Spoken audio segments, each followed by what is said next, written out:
Hi, my name is Benedict. In this video, we're going to be looking at Reason versus VST or other DAWs. Now, this is not about it as a DAW per se, so we're not going to get into sequencer features or lack of right-click features. Keep that to yourself. This is just looking at the concern, the old saw is what I wanted to say, but really I think it is true. The Reason is weak and thin and it can't sound as good as other DAWs. And this is nothing to do with the put a wave file in and do a null test. This is nothing to do with arguments, so please don't even raise it in the discussions because it'll prove that you haven't watched the video. Here's what a lot of people feel. They grab a VST in their favourite DAW and it's big, it's amazeballs, it's chewy.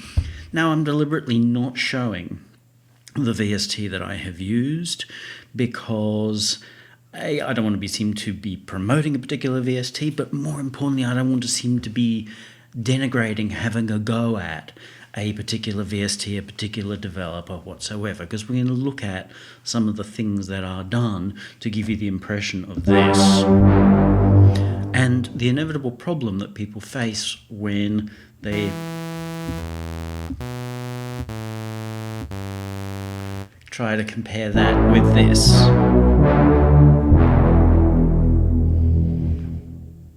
Reason is very, very capable, and if you can't do it in Reason, you're just not ready to do it, full stop. But people naturally feel that this is not competing with this, and they tend to stop there because they're so used to a done for you, the DIFY, and the not doing the 1%ers thing. We will dig right into that with a fair amount of detail. We will not look at all the devices, but we'll look at a few devices. We'll look at how to make Europa, which is incredibly powerful synth and very easy to use, which is part of why it's so powerful. We'll look at how to make that compete on a level playing field. We will also look at some key points within Reason's effects processing devices to help you see how they are as good as, if not better, than a lot of other things out there, but you've got to understand how they work.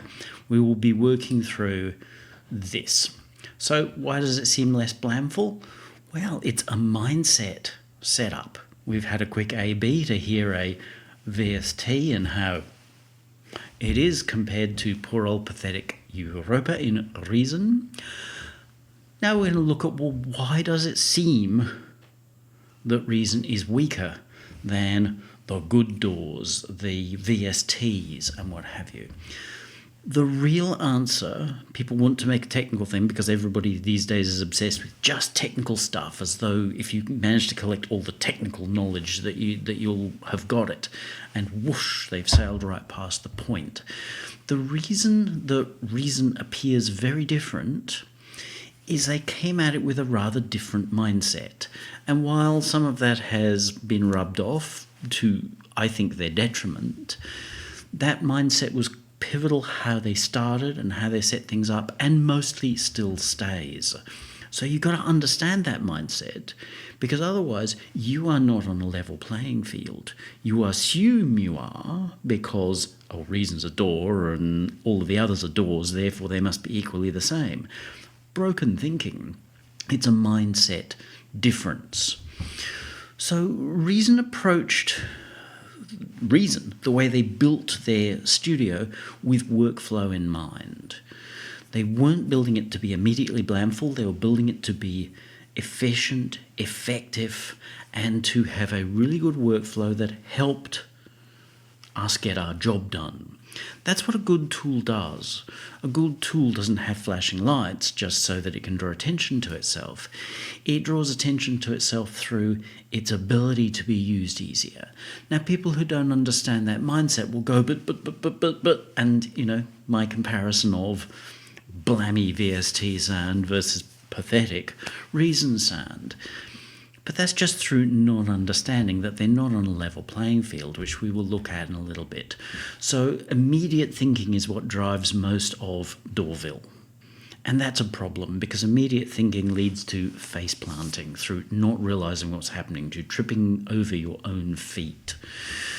Long-term thinking says we will pull back on certain things, which we'll discuss as we go through, so that the system works better long-term. Also, Reason tends more often than not to be very clean.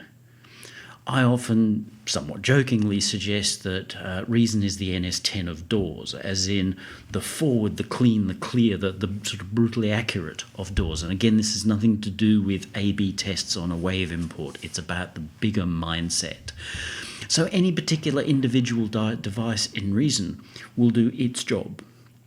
It will not have a whole lot of extra hidden colour sound goodifier features. If you want that sound goodification, then you build it yourself. These are the 1%ers. And it's the great advantage of digital, but it's what people see as the disadvantage. The great advantage of digital is that I'm not stuck with Neve sound. I'm not stuck with SSL sound. Yes, if I am lazy, I'm stuck with Reason sound, but that's lazy sound. That's just being obvious that I didn't do the work. If I want my DAW, my project, my song to sound and feel a certain way, I just have to set it up that way to make that happen. And that can be surprisingly simple, but it is often of doing quite a few little things that most people don't do or they assume should be done for them. I don't want stuff done for me. I don't want a Neve, because apart from all the physical difficulties with it, but just I don't want a Neve because then I'm stuck with Neve sound. If I want to have SSL sound, I can't do that with a Neve because it's just not physically possible. The technology wasn't there. I mean, Rupert was doing his level best to make a very nice, clean mixing desk, but technology wasn't there, at least not affordably. And that's where the SSL then seemed to up the game because the technology and affordability had improved. So Reason tends to be very clean, whereas a lot of other DAWs are coloured. And again, I'm not saying necessarily within the core of the architecture, but in the overall thinking and a lot of the devices. So Reason lets you define what you want, which means you have to do what you want. If you don't do what you want, Reason will come off seeming weak, but that's just the weakness of the person who did the work, or more importantly, did not do the work. Let's start some comparisons and showing you how we change our mindset and change our playing field by how we approach Reason to make it on the level with, or in my opinion, actually better than most DAWs. As I said, most DAWs tend to have a sound built into them, a mindset built into them, whereas Reason, the sound is not there. So if I want it to sound like Neve, I do Neve-y thinking into the things that I do. If I want it to sound like an SSL, I do SSL-y thinking to the things that I do. If I want it to sound like the Radio Shack, the Rat Shack mixer, I can do that too. And that's a massive, massive power. So let's look at Europa. Here's our little comparison again. I want to take my pants off and run around the room waving them over my head. That's what we want when we first play an instrument. Understandable. And then we come to Reason and go, this is just pathetic. Now let's look at the things that are being done in our VST default preset to make it seem so big and blammy. One of the first things that we realise is if we play this note here, hang on, they're not actually the same note. Yes, they're both C's,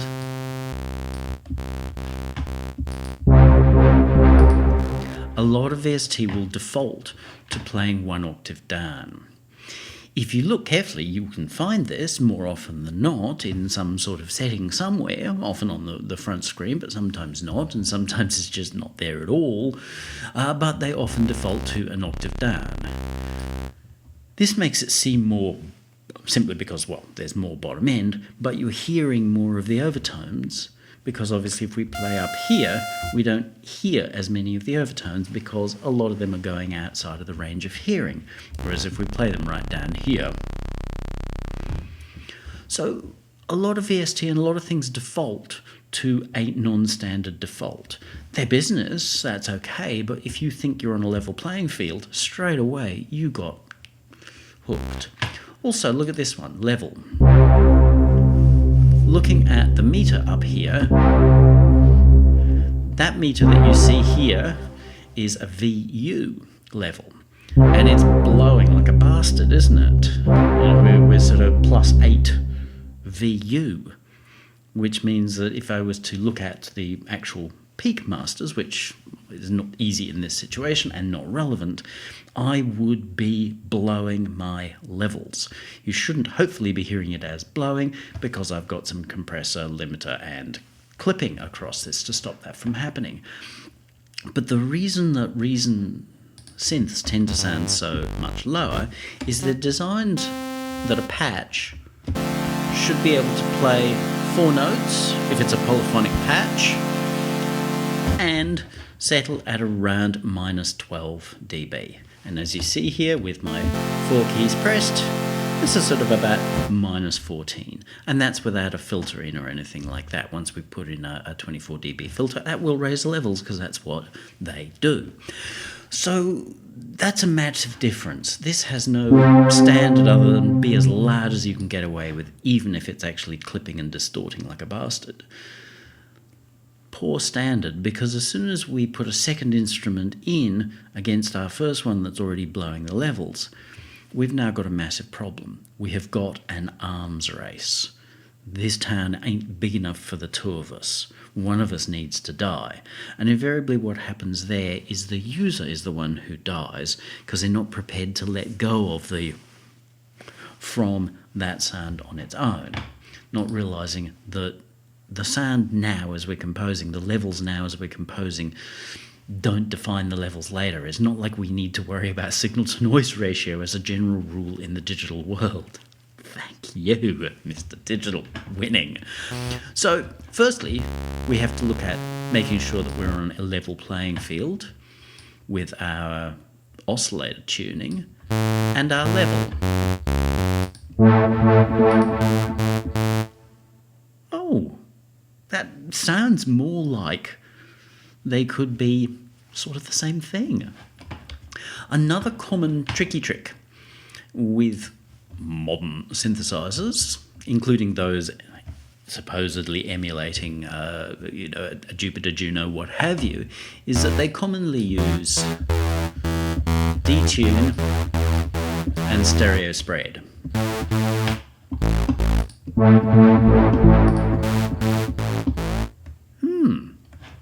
By the time we've got a pair of oscillators doing that, I'm putting this to 4 because 4 is not an uncommon number, I have noticed. We're starting to get somewhere. If these have slightly different detune values, that's probably a good thing. And then, obviously, quite heavy use of detune between these oscillators. So now, no filter, just oscillators, levels, and oops, we probably should consider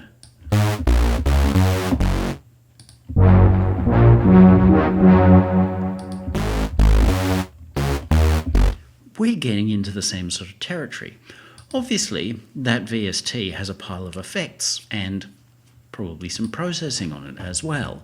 So we're still not even Steven, but you can see already, just by understanding these things, we've kind of gone a long way. A way to make it seem that we're playing in a higher octave is to have one higher, one lower. People call that a sub-oscillator. But that's a really common thing. They'll even often default with 2 oscillators on and a sub-oscillator at the same time. Or other things that I have seen, it's a little less common, is with one of those being a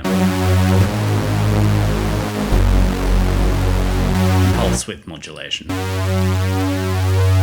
So static sound, pulse width modulated sound.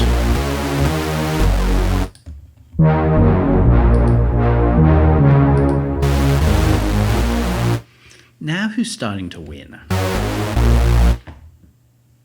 See, so a lot of it is understanding what those VST defaults really are. I don't like if I get an instrument or something like that and its default sound is this kind of thing, yes, it sounds really impressive, but it's not a starting point for building a new sound. Whereas when you launch a Europa, as long as you have been wise enough to turn off the loader preset, then you end up with a nothing is happening in here, boys and girls synth, which is great because that's a blank platform, a blank slate, out of which I can go in any direction that the synth, and more to the point, that I am capable of. So again, very, very different sort of a mindset approach there. Another thing we can look at within the oscillators is, this is something that is good, but we don't realise is happening elsewhere often. A synth can have a sonic footprint, and that is often as simple as something like this.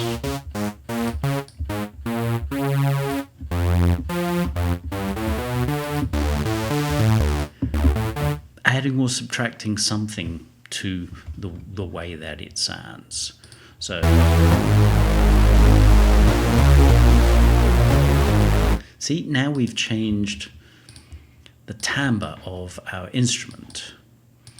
We can do something similar again. You don't want to be too dramatic, you don't want people to hear what's going on. Let's say. And before we've got to filters, we've got like this big, meaty kind of sound. Let's put on a filter. Our default filter here is a Moog style filter, mini Moog. Reason does default this to full keyboard follow. I would rather that it was defaulted to nothing, or 50%. 50% is what I'll use most of the time. But it is an issue here that sounds great. Sounds not great. Whereas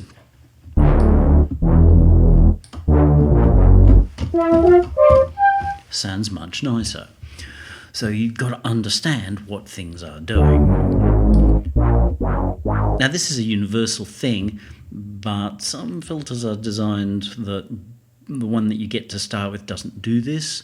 A Moog style filter will actually self-level, as in it'll change its volume. So as you turn up the resonance, the overall level will come down. So it sounds more thin and squeaky, and you lose the bass. There are ways to offset that to some extent with increasing the drive or the push into the filter, but it is the nature of the beast. But many devices, and Reason doesn't have much in the way of those other than the K35, the MS1020 filter, they will tend to, but you'll still get an emphasis going on to this frequency. Note that being the frequency I chopped out to sound betterify. So we have various filters, but the default is fine. What we also have to be aware of is that Reason's way that they scale the knobs, like what number you would be sitting on here compared to most other synths, is not the same. They tend to leave a lot of brightness up top, and takes a while before you get to the warm, soft, juicy sounds. Whereas most synths will tend to get rid of that as fast as possible.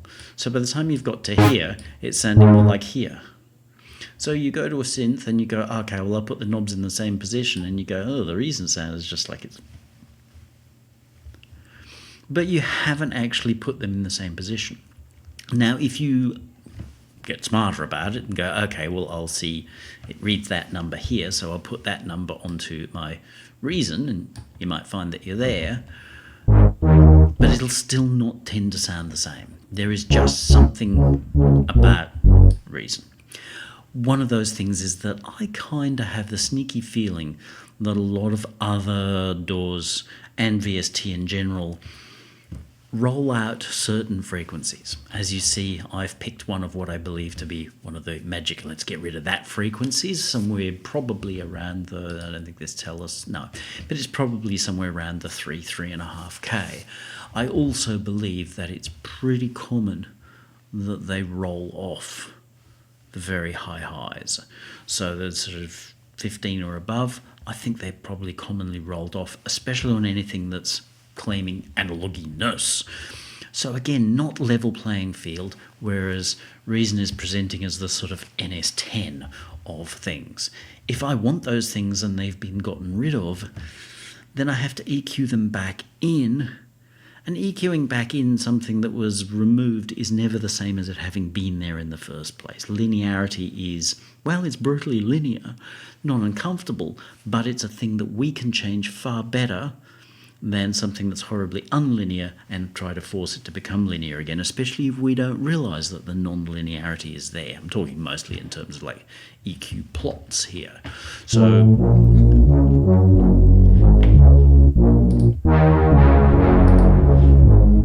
hello, that is sounding really, really nice. Reason tends to default to these very, very classic filter styles. By classic, I mean the first types that really made it. So the Moog style ladder filter and the SVF, state variable, the Oberheim, the SEM filter, which is a wonderful thing. It's a 12 dB, so it doesn't immediately sound as, but you know, the way the resonant works is quite different. It gets this wonderful kind of fat and thick, rather than the sort of pointy thing. Each is a really nice filter and very, very smooth, like really smooth. If you want them to be hyper smooth, then pull your level back here.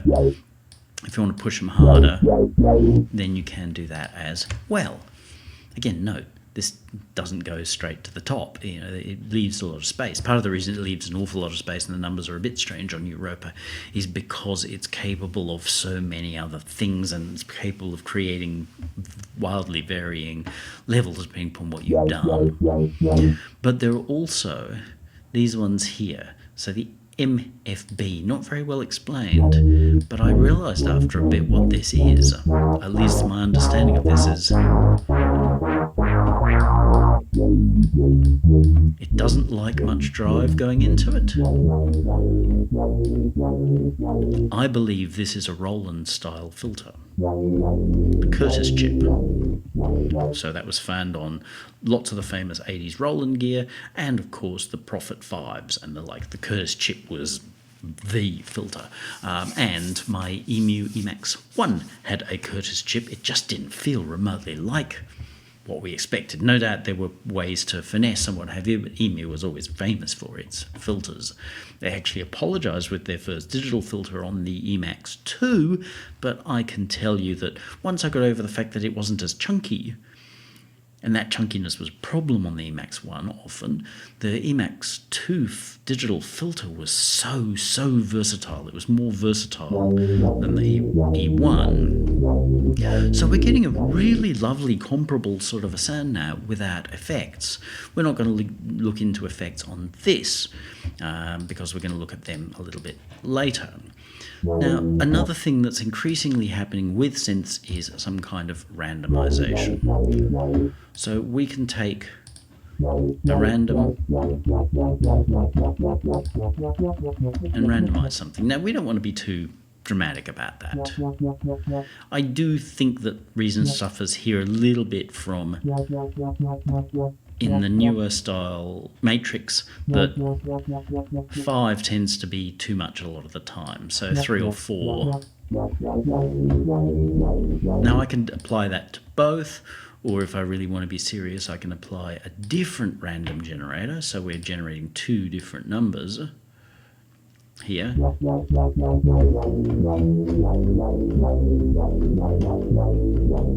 that really has loosened this up.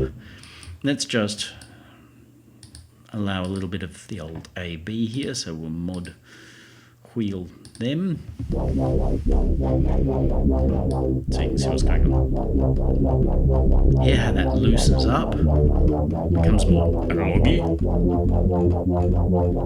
less analogy, more predictable. Whereas now it's like those notes could be anything.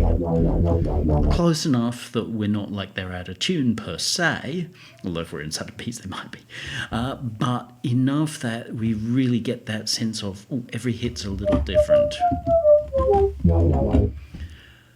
They are the majority of the things that are happening in other instruments and other situations, effects even, that we're not aware are there, but they're the 1%ers that we should do all the time. Adam Fielding just released a video today about the use of CVs, and a lot of that was about movement, and that's exactly what we can be doing here. If you've still got some matrix slots, but you've used all your LFOs and all of your MSEGs, which is kind of hard to do, but I do end up doing that occasionally, but more often than not, by the time I've got to that point, I've run out of slots here. But, you know, a big part of Reason is that ability to grab a LFO, a modulator of some kind from somewhere. So we can output that CV in and assign CV in 1 to, let's just find CV in 1. Let's apply this to our filter, because filters are never as static as we like to think either. Now, straight away, we want to turn off tempo sync. I say that every single time, but tempo sync being locked on is a major reason that a lot of things sound very same. Notice how here with the mod wheel, whilst this is off, let's just turn that off. Quite predictable. Nowhere near as predictable now. The sound becomes softer, deeper, richer, without doing anything other than being a little random on its timing for the two oscillators. Now if we add some filter movement, let's just make it so we're only hearing the filter movement. And that's just using a sine wave, we're not using randoms or anything like that. If we wanted to make our sine wave more interesting, then we could simply turn this guy on, have them slightly different rate from each other, and this is Roland actually gave this a name. It was like this, the feel of running water or something like that. You know, 2 or 3 sine waves together. Hear how it's obviously we don't need as much modulation.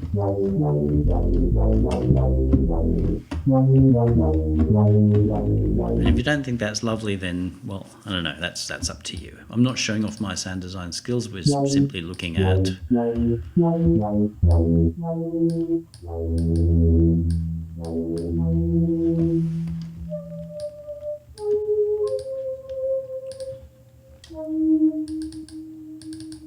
it's always a little difficult to get rid of.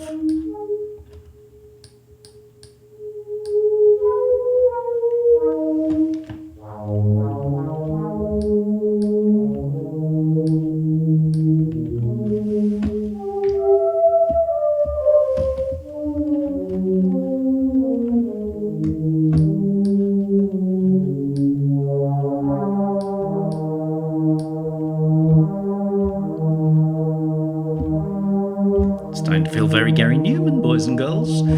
So this is how we get those sounds that compete. Very loud, which seems impressive. But this sound is now actually warmer and nicer than that VST sound. And look, we're not actually blowing our levels. We're running a little hotter than we should. So it's technically a little hotter. I'd be pulling that back in the mix, making it fit, but that's the mix decision. But the important thing is that this is not immediately going to be going in and monstering every instrument out of the way, or being the sound that I start with and then find it very hard to back off because I don't want to let go of. Because what I've got now is a really lovely sound with no effects. Now we're going to look at select effects. We're not going to look at every single effect. We're just going to look at select effects. Actually, I'm going to tell you something. I'm going to tell you that I have bald-faced Pinocchio lied to you from the beginning. I hid that VST. Let me show you what that VST is. It was Europa all along. Reason's effects often behave differently from what other devices and developers do. And I don't always love it, but I know that it's there. It's there for a good reason, but it is a thing. So let's just bring in just this echo. Do you hear what happened? Our level effectively dropped. So a lot of Reason's effects, especially where they are effects, as in got a dry wet kind of thing, they're not processors, they often are designed in such a way, and it's logically very sensible, and other people do it, but it's just very noticeable with Reason, in that they're designed that we keep an equal output. So in theory, the number of dB coming out here, here, and here are exactly the same. The problem is that as a listener, it's about perception. And that makes it seem quiet, which is why personally with most of my effect devices that I build, I have a knob for dry and a knob for wet. So the dry stays up pretty well all the time unless it's being used as a send effect, in which case it's down. And then I add some echo. I add some chorus. Whereas here, you're kind of subtracting at the same time. So when you put in things in Reason, you can often feel like you are losing, like your sound is getting smaller. So if we put in 20 instances of the echo one after another, while you would still have roughly the same level, you would kind of feel like your sound was just getting less and less and less and less. This is a thing to understand. In the newer Ripley, there is actually a little knob in here that allows you to put that back up. So if it's becoming sort of critical, then I will say, okay, let's add 3 or 6 dB to the overall output of this. So just be very aware that you are actually losing level, genuinely losing VU level at this point. And that has a big impact. That's the main thing to say about these. I'm not going to get too far into the echo as such, or any of these devices. The compressor. It's easy to feel like this does nothing. You see the controls that you expect, but firstly we need to understand the name of the device is the M-class mastering compressor. They gave us another compressor before, which is very strange. It does work, and I've heard people use it effectively, but it's really odd. It's designed to be simple to use, and as a result I find it virtually impossible to get anything useful out of, so I just go elsewhere. But this device can seem so polite, like it's doing nothing, but that's kind of the design. But when you work it, it's actually really cool. So we'll turn this down. Actually, we'll push this up a little bit for a little bit more pedal. You can hear some bite. That's a 4-to-1. If we go hard, we've got some serious bite happening here. So that's kind of bite is putting us into the distressor territory, and I'm not comparing this to a distressor, so don't distress yourself or me by trying to say I'm comparing, but just sort of saying that's the kind of bite that a lot of people are expecting. We've got the soft knee, which often you expect to provide less compression, but here can actually provide more compression. So if you're looking for more punch, then you can turn on the soft knee, and look at this, often you are getting more numbers. And like any compressor, you don't want to be running as the short as possible. Hear how we're getting real punch from this thing now. Might want to pull that back a little.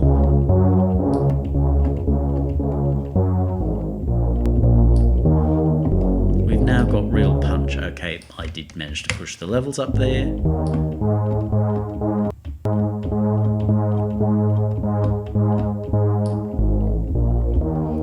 Punch. You do need to understand how the device is designed. It is capable of giving you some pretty meaty compression, but as the name suggests, it is designed mostly to be on the mild side, but you can push this thing hard. If you get into limiting numbers, it's not very useful, but nothing's very useful. But look, when we're up at about 12 to 1, this will compete very favourably with one of those things with rows of buttons. Very favourably indeed. You've just got to find where the magic is. And it's rarely in using the fastest settings or the laziest settings that you can. Find where it swings, where you go, ooh. That's how you use this compressor. Scream. This is actually a wonderful device and lots of people have copied it in various ways. But when you first turn it on, it sounds pretty horrid. It adds a pile of level, which is a bit horrid. But obviously this is not the kind of sound we generally want to be putting through this, but this is designed not only as a guitar amp, and a rather interesting one, but as a general, well, sound destruction. I think that's a horrid word, destruction, but it is the general saturator of Reason. It goes into an overdrive, distortion, fuzz, tube, tape, and then some weird ass stuff. We'll cover the basics. Overdrive, unlike many other things, tends to actually pull a lot of the bottom end out. An odd decision as such, but an actually very accurate decision at the same time. If you want it back, you can put it back in. And you can change your tone quite a lot. This tends to default to having a presence, so that's pushing those mids. It also rolls off a fair amount of top end. But you need to understand how these work, otherwise you will just think, oh, that's bloody awful. Now this is pretty awful anyway, because it's not super well suited, but you do need to understand also that if you see these numbers as being matchy, so if I push that to the first notch and that to the first notch back, we keep roughly even Steven levels. And people will go, but why doesn't it auto do it? Because with distortion units of any kind, you can't auto do it, because the perception of the sound changes, especially if we've got something like this. That is perceptively louder because it's got more bite to it. So to keep a perceptively even, ignoring the bass, we've got to do that. So having a do-it-for-you thing, really, really bad call, especially if we had this off. So the tool needs to be understood. Tube has a similar thing. This knob defines how much of your low end stays in the mix, and then there's tape. Tape is an interesting one. If we run it with no particular things going on, you can't push this too hard before it starts to get nasty. When it took me a while to work out how this works. Speed, well, it's not tape speed, it's just a low pass filter. Fizzy, not so fizzy. It's not super pretty, but it does do what it's meant to do. But here's where it gets interesting. With the compressor, we are distorting. Now we're not.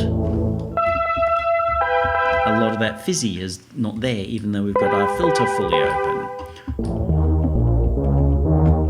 Now this compressor, it is a one knob, but it doesn't do such a bad job at all of delivering the kinds of outcomes that you get when you start to push tape, which is that softening and rolling off of transients and high end. Doesn't mean I use it a lot, but if I do want that pushed into tape, Public Enemy kind of thing, or the ballsification, shall we say, here,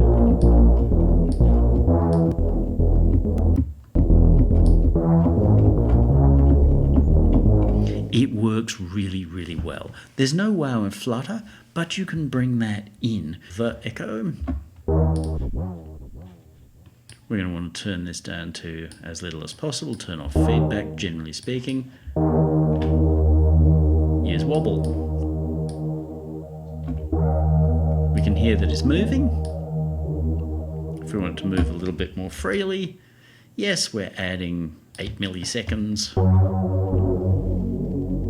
If you really, really need to, then you can, but for a non-bass sound, like a non-rhythmic sound, for non-starter, we set it to 100% wet.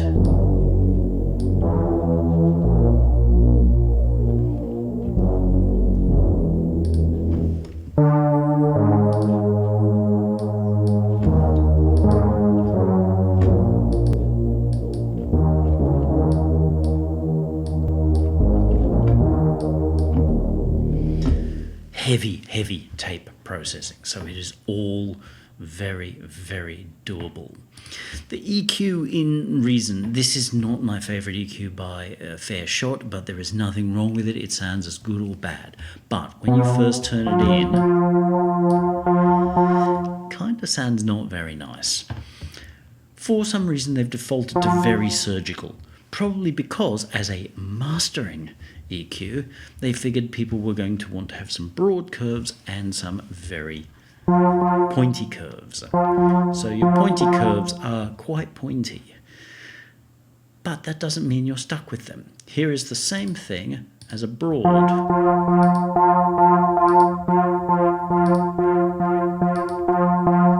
Sounds meaty, like we've achieved quite a bit. This sounds weak and thin, but it's just a matter of perception. We assume, let's turn this the other way around, that this is probably going to have the same size curves as what we're used to. But as you see, they do not. So if we want that wider sound, softer, we merely change the Q value. You see here they've got a Q of 0.62. If we set it to the same, even though they don't, actually it doesn't go that low, but if we want this to be really wide, or if we want them to be aggressively pointy, either for just finding a frequency to disappear, or for things like kick drums where you're looking for that point where it really punches, then you can get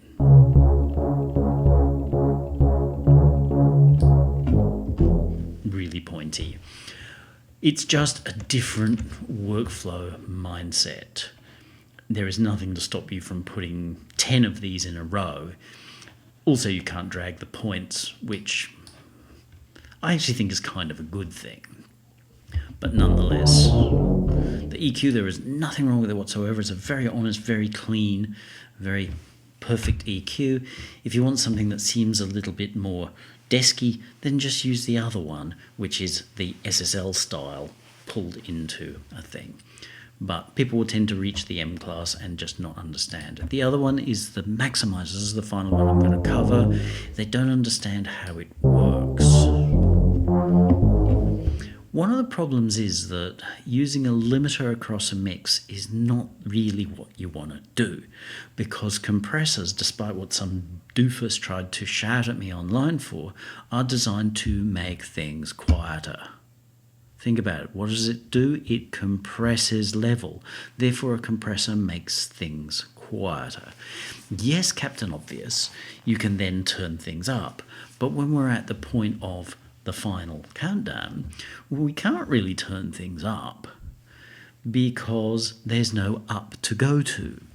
So a compressor at that point, a limiter, which is just a kick-ass compressor, a heavy-handed compressor, is just making things quieter. So when you start hitting your compressor hard, let's just do it so we can see numbers.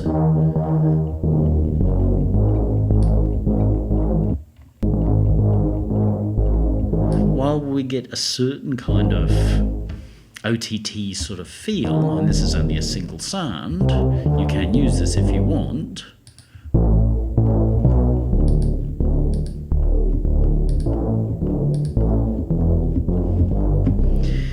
It is also making the sound quieter. So what is far better is to keep your look aheads and that everything off, to slow down your attack, keep your release fast, and then to turn on your clipper, because we can push a million things into our clipper and get nothing out. And people will complain and go, oh, well, Reason doesn't have a peak stop limiter. Why would you want one when you've got a clipper? As you see, we can throw an awful lot. An overloud signal and put another 18 dB, and it's not distorting that badly. If we turn this and this off, it's not great, but it's not terrible. So this is what it's designed to do. I see people using things like putting clippers and then a limiter, or a clipper and then a compressor, and I'm just kind of like, what are you drinking? The whole idea here is that I will run the limiter to allow, just that sort of clip. Obviously, different mix is different, but I'm not going to allow a lot of limiting, and the rest is going through to the clipper, because as you saw, no matter what I throw at this clipper, nothing passes at all. Matter of fact, it's losing a couple of fractions of a dB at sort of 50% of its throw. It's a full hard clipper here, but still, there's no more going out. We're hearing a little bit of clipping, but, well, that's to be expected when you use a clipper. But this is a very, very elegant device, and all the VSTs that I have tried, they don't beat this. This is a very elegant and very, very well thought through system. So understand the tool before you go dissing the tool, because it's actually better than most, but you need to use it the way that it's designed and with common sense. So the last thing in your chain, when you're mixing, you wouldn't really do this in this sort of a situation. Let's just pull that back.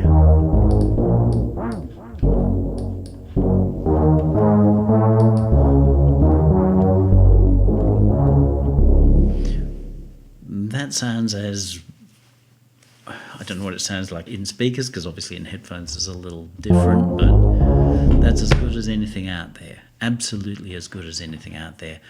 But remember, we've got to manage it ourselves.